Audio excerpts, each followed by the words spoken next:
Assalamualaikum warahmatullahi wabarakatuh. Perkenalkan nama saya Muhammad Al-Fatih, NIM 2521090,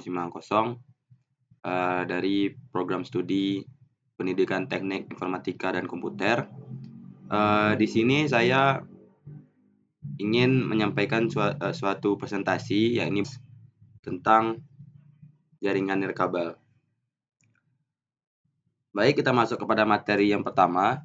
Materi pertama adalah pengenalan antena jaringan komputer. Antena jaringan komputer adalah komponen penting dalam transmisi data nirkabel. Mereka memungkinkan perangkat seperti router, access point, dan kartu jaringan nirkabel untuk mengirim dan menerima sinyal radio secara efektif. Kita bertanya-tanya, apa sih yang dimaksud dengan antena jaringan komputer? Seperti yang kita lihat di slide tadi, antena jaringan komputer adalah perangkat yang digunakan untuk mengirim dan menerima sinyal komunikasi dalam sebuah jaringan. Adapun peran antena yang pertama ini adalah sangat penting karena konektivitasnya sangat dibutuhkan gitu. Dan ada juga jangkauan dan kualitas dari suatu jaringan tersebut. Di sini ada dua buah gambar, ini adalah contoh dari antena tersebut. Yang di sebelah kanan adalah suatu yang hype yang biasanya kita jumpai, yakni adalah Starlink yang baru-baru ini keluar, dan yang sebelah kiri adalah antena satelit yang mana ukurannya begitu besar. Kita masuk kepada jenis-jenis antena jaringan komputer. Yang pertama ada antena direksional. Antena omnidireksional adalah menyebar sinyal ke segala arah, berguna untuk di area yang luas dengan perangkat tersebar. Antena ini yang menyediakan cakupan luas di segala arah. Sangat berguna untuk aplikasi yang membutuhkan jangkauan yang sangat luas. Antena omnidireksional ini memiliki jangkauan jaringan yang sangat luas, berbeda dengan antena lainnya gitu. Yang kedua yakni adalah antena direksional. Antena direksional kita lihat di dalam PPT memancarkan sinyal ke arah tertentu, membantu meningkatkan jangkauan dan kekuatan sinyal. Antena direksional dikenal juga dengan sebutan antena Yagi, yaitu antena yang hanya bisa mengambil atau menerima sinyal dari satu arah depan karena memiliki sisi antena yang berada di belakang reflektor, memiliki gain yang lebih kecil daripada di depan reflektornya. Antena direksional ini biasanya memiliki satu arah tertentu gitu. Ini untuk membantu untuk meningkatkan jangkauan dari suatu sinyal tersebut. Selanjutnya ada antena sektorial. Antena yang mengirim sinyal ke sektor tertentu cocok untuk lingkungan perkotaan dengan banyak penghalang. Antena ini biasanya digunakan di dalam perusahaan gitu. Antena ini cocok untuk perkotaan karena di perkotaan itu memiliki banyak penghalang sinyal, yang mana antena sektorial ini sangat membantu dalam pembagian sinyal tersebut dan menangkap sinyal. Kita masuk kepada karakteristik antena jaringan komputer. Yang pertama ada independensi. Independensi yakni adalah menentukan kemampuan antena untuk menerima dan memancarkan sinyal dengan baik. Independensi ini berguna untuk mengukur bagaimana kemampuan antena itu dapat menerima data dan memancarkan data tersebut gitu dengan baik. Yang kedua, yakni adalah polarisasi.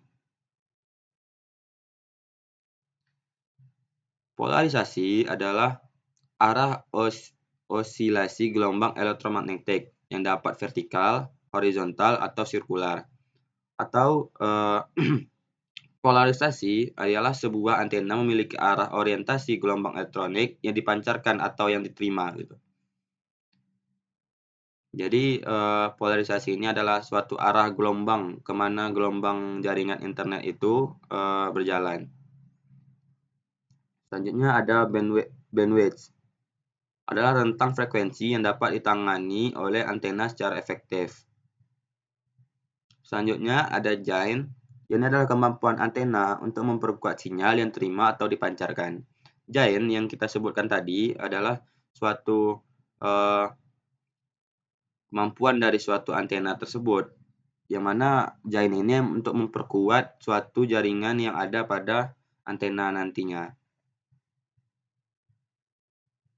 Kita masuk pada materi selanjutnya, yang ini adalah fungsi antena jaringan komputer. Fungsi antena jaringan komputer ada 4. Yang pertama, yang ini adalah transmisi data. Transmisi data ada antena memungkinkan perangkat untuk mengirim dan menerima data melalui gelombang radio. Transmisi data di sini ialah suatu fungsi antena jaringan komputer yang mana transmisi data ini diperlukan. Soalnya untuk mempermudah pembagian data dari suatu jaringan ke jaringan lainnya, itu kalau menggunakan manual itu membutuhkan waktu yang lama. Maka fungsi dari antena jaringan komputer ini ialah untuk membantu meringankan pembagian data tersebut. Selanjutnya ada konektivitas nirkabel. Konektivitas nirkabel yang inilah memastikan koneksi jaringan yang handal dan jangkauan yang luas. Koneksi jaringan nirkabel ini memiliki peningkatan jangkauan, yang mana jangkauan jaringan ini membantu kita untuk memilih mana jaringan yang bagus dan mana jaringan yang tidak. Dan membantu juga kita dalam menyebarkan data dengan jangkauan yang sangat luas. Selanjutnya ada interoperabilitas. Interoperabilitas yang ini adalah memungkinkan perangkat yang berbeda untuk berkomunikasi satu sama lain. Ini dimaksud dengan pembagian dari satu jaringan ke jaringan lainnya. Contohnya dalam mentransmisikan data tadi. Kita bisa memungkinkan perangkat yang berbeda untuk berkomunikasi, seperti pembagian data atau segala macam. Selanjutnya ada mobilitas. Memungkinkan perangkat bergerak tetap terhubung ke jaringan. Jadi kemana kita pergi, fungsi dari antena jaringan ini, kemana kita ingin pergi, maka kita akan terhubung ke dalam jaringan tersebut, kemanapun kita pergi. Baik, itu adalah fungsi dari antena jaringan komputer. Kita masuk kepada selanjutnya, faktor-faktor yang mempengaruhi kinerja antena. Faktor-faktor yang mempengaruhi kinerja antena ini saya ringkas ada 3. Yang pertama ada lingkungan. Kenapa lingkungan ini termasuk ke dalam faktor yang mempengaruhi kinerja? Kita lihat di dalam slide, hambatan fisik seperti bangunan, pepohonan, dan cuaca dapat mempengaruhi kekuatan sinyal. Jadi, jikalau suatu satelit itu ada penghalang di depannya, maka kekuatan sinyal itu akan berkurang gitu. Sama halnya seperti contoh Starlink. Starlink itu harus digunakan di tempat yang tidak memiliki penghalang ke langit. Jadi suatu user akan di dalam aplikasi tersebut akan melihat bagaimana kondisi yang ada pada saat satelit itu ditaruhkan gitu. Jadi tidak ada penghalang supaya jaringan tersebut lancar gitu. Tidak ada hambatan gitu. Yang kedua yakni adalah interferensi. Sinyal dari sumber lain dapat mengganggu transmisi dan menyebabkan gangguan. Interferensi ini adalah sumber di mana jaringan ini dapat diganggu oleh orang lain. Seperti adanya orang yang membobol WiFi kita, lalu dia mengotak-atik bagaimana satelit ini supaya terganggu gitu, seperti itu. Selanjutnya ada desain antena. Karakteristik seperti impedansi, polarisasi, dan jain mempengaruhi kinerja dari antena. Jadi antena tersebut tergantung pada desainnya gitu.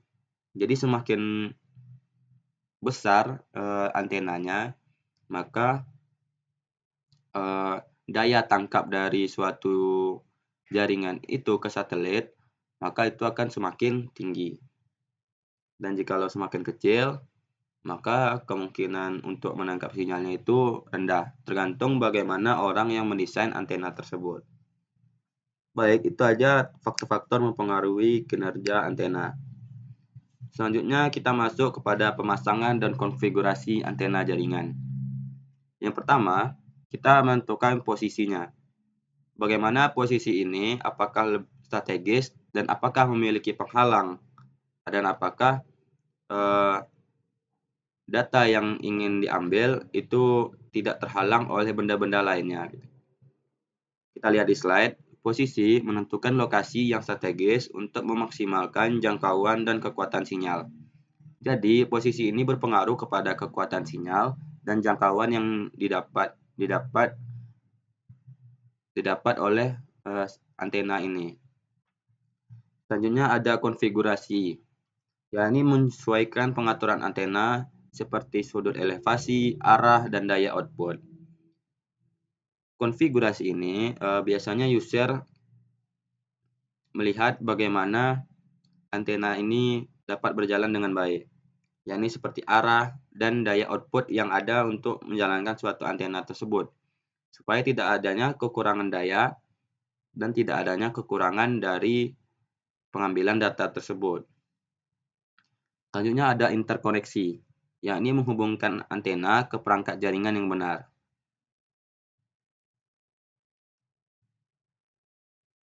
Kita masuk kepada pemeliharaan dan troubleshooting antena jaringan. Yang pertama, yakni ada inspeksi. Yang pertama yakni adalah memeriksa antena secara berkala untuk mendeteksi kerusakan atau interferensi.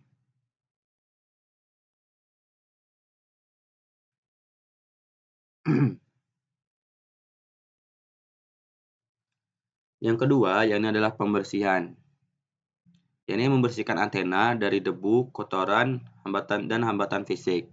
Ini biasanya dilakukan oleh user untuk meminimalisir terjadinya hal-hal yang tidak diinginkan pada antena nantinya, seperti adanya karat dan segala macam. Selanjutnya ada perbaikan. Perbaikan di sini adalah mengganti komponen yang rusak dan memastikan koneksi yang baik. Jikalau ada suatu masalah pada suatu komputer yang disebabkan oleh komponen-komponen yang rusak, maka seseorang user harus mengganti part-part yang ada pada antena tersebut, supaya koneksi pada jaringan itu berjalan dengan baik. Selanjutnya adalah tren dan pengembangan teknologi antena jaringan nirkabel. Yang pertama yakni adalah antena cerdas. Antena cerdas ialah kemampuan adaptif untuk mengoptimalkan sinyal. Antena cerdas ini bisa kita ambil contoh seperti Starlink. Yakni dia menyesuaikan di mana satelit yang terdekat, lalu mengkoneksikan kepada satelit tersebut. Selanjutnya adalah antena MIMO, menggunakan banyak elemen untuk meningkatkan kapasitas. Selanjutnya ada antena terprogram, dapat diatur secara dinamis untuk berbagai aplikasi. Antena terprogram ini dapat kita lihat kepada antena-antena yang memiliki aplikasi. Dan aplikasi ini bisa diatur oleh user. Misalnya ada teknologi 5G, membutuhkan antena dengan bandwidth dan gain yang lebih besar, yang lebih tinggi. Baik, kita masuk kepada materi selanjutnya, satelit internet, masa depan, konektivitas global. Satelit internet merupakan teknologi inovatif yang berpotensi menjembatani kesenjangan digital, menyediakan konektivitas internet seluruh penjuru dunia, bahkan daerah terpencil. Teknologi ini membuka peluang baru untuk memastikan akses internet yang merata dan terjangkau bagi semua orang.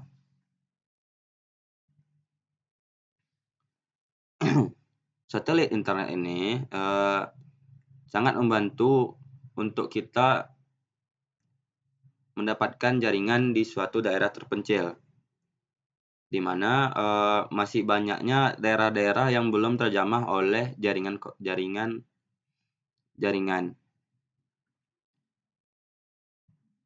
Jadi satelit internet ini membantu seseorang untuk mendapatkan internet di seluruh penjuru dunia, bahkan di daerah terpencil.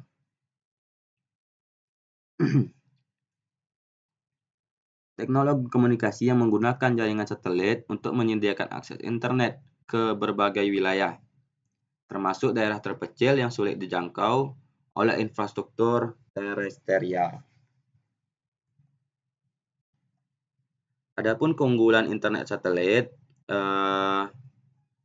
yang pertama yakni adalah ketersediaan tinggi. Internet satelit menawarkan konektivitas di seluruh dunia, bahkan di daerah terpencil yang sulit dijangkau oleh jaringan tersebut. Jadi, ketersediaan dari suatu jaringan di mana jaringan tersebut bisa dianggap tidak ada gitu, jaringan yang untuk berkabel dianggap tidak ada gitu. Maka dia ada karena adanya internet satelit ini untuk membantu seseorang mengakses internet gitu. Selanjutnya ada keunggulan selanjutnya ada jangkauan global.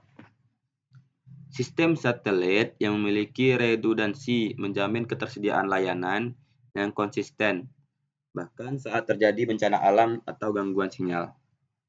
Jangkauan yang ini nih termasuk ke dalam di mana seseorang berada, maka dia bisa mendapatkan sinyal. Dapat kita lihat seperti adanya bencana di suatu daerah gitu, maka sinyal di suatu daerah itu akan hilang. Dengan adanya internet satelit ini, maka bisa membantu seseorang untuk mengakses internet, untuk mengetahui informasi yang ada di luar gitu. Selanjutnya ada mobilitas. Pengguna dapat terhubung ke internet di mana saja, tanpa harus bergantung pada infrastruktur kabel atau seluler di lokasi tertentu. Mobilitas di sini membantu suatu user di mana saja, walaupun tidak adanya jaringan yang berkabel gitu.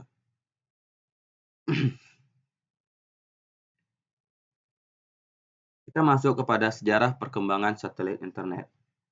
Dapat kita lihat pada slide.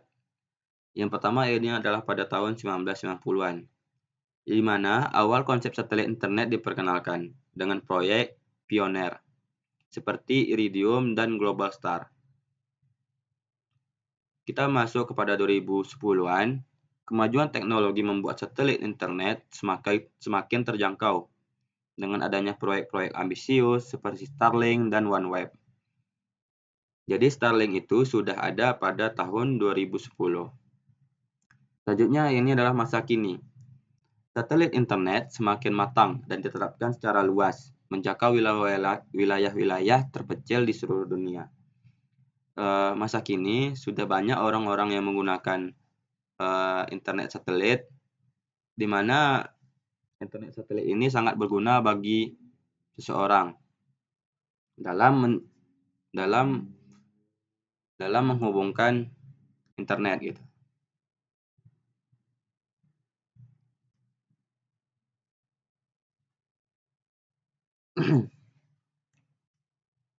Kita masuk kepada prinsip kerja dan komponen-komponen utama. Yang pertama, yang ini adalah satelit orbitan. Satelit yang bertugas mengirim dan menerima sinyal internet dari pengguna yang ada di bumi. Satelit ini mengirimkan kepada pengguna sinyal internet dari atas ke bumi gitu. Yang kedua, yakni adalah stasiun bumi. Pusat kendali yang mengontrol operasi satelit dan mengatur lalu lintas data. Jadi stasiun bumi ini yakni adalah tempat untuk mengontrol atau pusat kendalinya dari suatu operasional satelit dan mengatur bagaimana data tersebut berjalan kepada user. Selanjutnya adalah perangkat pelanggan. Perangkat di rumah atau kantor pengguna, seperti antena, parabola, dan modem, untuk mengakses internet. Perangkat pelanggan ini seperti kita lihat, seperti Starlink. Starlink itu memiliki beberapa kategori berlangganan.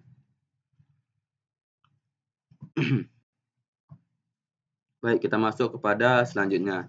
Ini adalah keunggulan satelit dan jangkauan luas dan konektivitas daerah terpencil. Ini sudah kita bahas tadi. Next.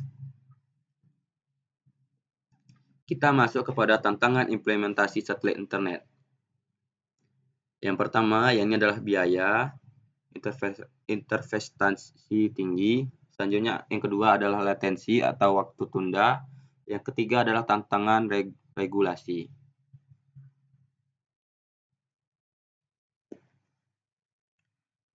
Yang ini adalah biaya.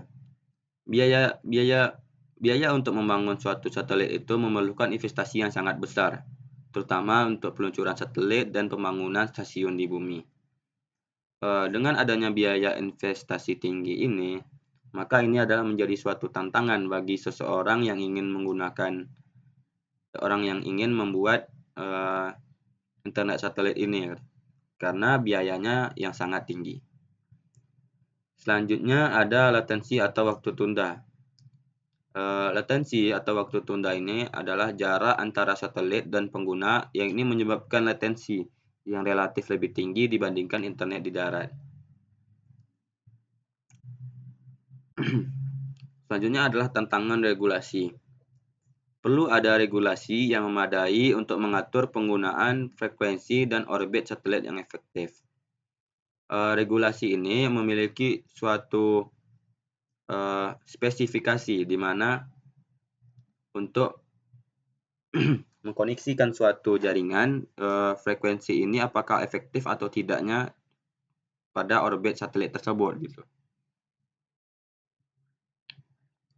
Kita masuk kepada aplikasi satelit internet, pemanfaatan di berbagai sektor. Yang pertama yakni adalah sektor pendidikan. Sektor pendidikan ini memfasilitasi pembelajaran jarak jauh dan akses materi digital di daerah terpencil. Dengan adanya jaring satelit internet ini, di jaringan-jaringan terpencil itu bisa mengetahui informasi dan membantu dalam segi pendidikan. Yang mana di dalam pendidikan ini terdapat materi-materi pembelajaran yang dapat membantu siswa dalam mengakses internet. Selanjutnya ada kesehatan. Ini adalah mendukung layanan telemedis dan pengiriman data kesehatan di area yang sulit terjangkau. Seperti di puskesmas di daerah terpencil, itu dalam mengirimkan datanya cukup sulit. Maka dengan adanya internet satelit ini, maka membantu dalam mentransmisikan data tersebut ke pusat. Selanjutnya adalah penanggulangan bencana. Yakni adalah menyediakan konektivitas saat infrastruktur terestrial rusak akibat bencana alam. Dengan adanya satelit internet ini, di bencana alam tersebut dapat mengurangi beban yang ada pada masyarakat, di mana konektivitas dari suatu jaringan tersebut telah terputus dengan adanya bencana tersebut. Maka bergunanya internet satelit ini untuk membantu mendapatkan jaringan di suatu daerah yang terkena bencana alam. Kita lihat di sini peran satelit internet dalam menjembatani kesenjangan digital. Yang pertama, yakni adalah jangkauan yang luas. Satelit internet dapat menjangkau daerah terpencil dan sulit dijangkau. Selanjutnya ada aksesibilitas tinggi. Teknologi ini memungkinkan konektivitas internet yang lebih terjangkau. Selanjutnya adalah pemberdayaan komunitas. Meningkatkan akses ke informasi, pendidikan, dan layanan digital bagi semua orang. Kita masuk kepada materi selanjutnya, yakni ada prospek dan tren masa depan satelit internet. Yang pertama, yakni adalah peningkatan kapasitas. Peningkatan kapasitas ini adalah kecepatan dan bandwidth akan terus meningkat seiring dengan perkembangan teknologi satelit. Jadi teknologi satelit itu akan berkembang dengan seiringnya waktu mengikuti perkembangan zaman, seperti kecepatan pada jaringan satelit ini. Yang kedua, yakni adalah biaya semakin terjangkau.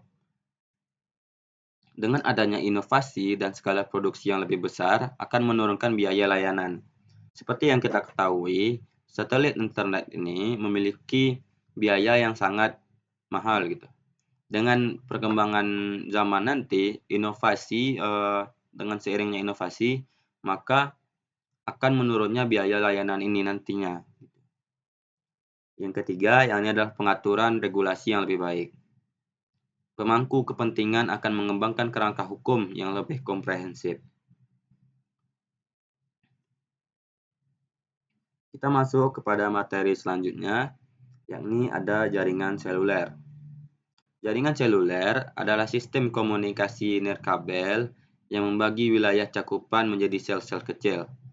Setiap sel dilayani oleh satu atau lebih stasiun pangkalan. Teknologi ini memungkinkan lebih efisien dan lancar di antara pengguna seluler. Apa sih yang dimaksud dengan jaringan seluler? Jaringan seluler ialah sistem komunikasi nirkabel yang memungkinkan perangkat mobile seperti ponsel untuk terhubung ke jaringan telepon. Jaringan seluler ini dapat membantu pengguna dalam mengakses internet. Kita masuk kepada sejarah perkembangan jaringan seluler. Yang pertama ialah 1G. Sistem jaringan seluler analog pertama yang dikembangkan pada tahun 1980. Teknologi seluler generasi pertama ini memulai pengembangannya pada tahun 1980-an menggunakan sistem analog untuk panggilan suara. Selanjutnya ada generasi 2G. Jaringan seluler pertama menyediakan layanan suara dan pesan teks diluncurkan pada tahun 1990-an. Selanjutnya ada 3G. Jaringan seluler yang dapat mengirimkan data dengan kecepatan tinggi, seperti video dan internet, mulai digunakan pada awal 2000-an. Teknologi 3G ini memberi kemampuan kepada akses internet mobile dengan kecepatan yang lebih tinggi dan memungkinkan streaming video dan layanan data lainnya. Sebenarnya ada generasi 5G dan 4G. Generasi 3G ini dan generasi 4G ini berbarengan. Sedangkan generasi 5G adalah jaringan 5G yang dikembangkan saat menawarkan kecepatan dan kapasitas yang lebih dan sangat tinggi, dengan latensi yang rendah untuk mendukung aplikasi-aplikasi yang canggih. Jadi, seiring dengan perkembangannya zaman, kecepatan dari suatu jaringan tersebut akan meningkat dengan seiringnya waktu. Kita masuk kepada teknologi jaringan seluler. Yang pertama adalah frekuensi radio. Jaringan seluler menggunakan gelombang radio pada frekuensi tertentu untuk mentransmisikan sinyal. Jadi frekuensi radio ini membantu jaringan seluler untuk mentransmisikan data. Selanjutnya adalah modulasi digital. Teknologi modulasi digital memungkinkan transmisi data digital yang efisien melalui gelombang radio. Selanjutnya adalah pengacakan dan enkripsi. Teknologi ini digunakan untuk menjaga keamanan komunikasi dan mencegah penyadapan. Jadi pengacakan dan enkripsi ini membantu pengguna untuk tidak terjadinya kebocoran data. Kita masuk kepada arsitektur jaringan seluler. Yang pertama, yakni adalah sel. Area cakupan dibagi menjadi sel-sel kecil, masing-masing dilayani oleh satu atau lebih stasiun pangkalan. Selanjutnya ada pusat kendali. Pusat kendali ialah mengkoordinasikan komunikasi antar sel dan mengelola layanan jaringan secara keseluruhan. Selanjutnya ada stasiun pangkalan. Stasiun pangkalan adalah infrastruktur yang mengirim dan menerima sinyal radio untuk berkomunikasi dengan perangkat seluler. Stasiun pangkalan ini disebut dengan tempat adanya antena-antena yang menyebarkan jaringan seluler. Selanjutnya adalah antarmuka udara. Antarmuka udara adalah protokol komunikasi antar perangkat seluler dan stasiun pangkalan. Next, kita masuk kepada materi selanjutnya, yaitu adalah generasi jaringan seluler. Ini sudah kita bahas tadi, tapi kita akan bahas lagi. Selanjutnya adalah 1G, sistem analog yang mendukung hanya panggilan suara. Sistem 2G adalah sistem digital yang mendukung panggilan suara dan pesan teks. Sistem 3G adalah sistem digital dengan kecepatan data tinggi yang mendukung aplikasi dan multimedia. Selanjutnya adalah 4G, sistem digital super cepat yang mendukung layanan berbasis internet seperti VoP dan streaming video. Yang umum biasanya orang gunakan ini adalah 4G. Dan ada yang baru, yakni adalah 5G, yakni memungkinkan mendukung berbagai aplikasi dan kecepatan yang bertambah gitu.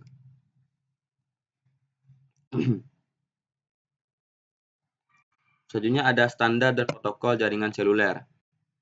Yang pertama yakni adalah GSM, standar global untuk sistem seluler digital 2G. Selanjutnya ada CDMA, teknologi akses jamak berdasarkan kode yang digunakan oleh sistem 2G dan 3G. Selanjutnya ada LTE, standar jaringan 4G yang menyediakan kecepatan akses internet yang sangat tinggi.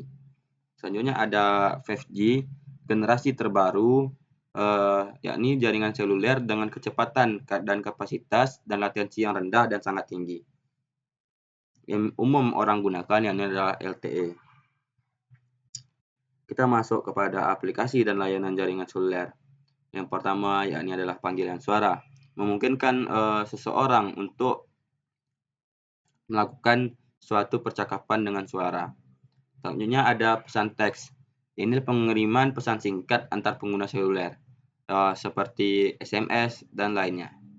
Selanjutnya ada data seluler. Akses internet dan berbagai aplikasi data melalui jaringan data seluler. Ini memungkinkan seorang pengguna menggunakan suatu jaringan internet. Apa sih tantangan dan perkembangan di masa depan? Kita lihat pada slide, ada tantangan dan perkembangan. Peningkatan kebutuhan bandwidth. Perkembangannya yakni adalah teknologi 5G dan 6G. Selanjutnya adalah integrasi dengan IoT. Ini adalah jaringan cerdas dan otomatis. Selanjutnya ada meningkatkan efisiensi energi dan teknologi hijau dan energi terbarukan.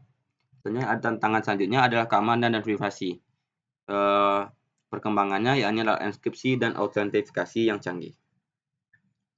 Mungkin cukup sekian materi yang dapat saya sampaikan. Jikalau ada kata-kata yang salah atau penyampaian materi yang salah, saya mohon maaf. Wabillahi taufiq wal hidayah. Assalamualaikum warahmatullahi wabarakatuh.